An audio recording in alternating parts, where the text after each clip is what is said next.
आपण पाहत आहात कराड टुडे न्यूज।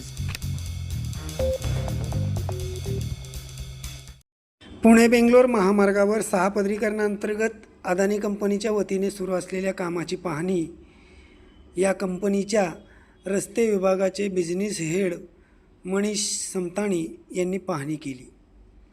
सातारा ते कागल दरम्यान सुरू असलेल्या सातारा ते पेठ नाका दरम्यानची कामे प्रगतीपथावर असून उर्वरित कामांची पाहणी कामाचा आढावा घेण्याच्या दृष्टीने समताणी यांनी येथील अधिकाऱ्यांसमवेत पाहणी करून सूचना दिल्या। पावसाळ्यापूर्वी अनेक कामे पूर्ण करण्याच्या दृष्टीने अदानी कंपनीचे अधिकारी इंजिनियर प्रयत्नशील आहेत।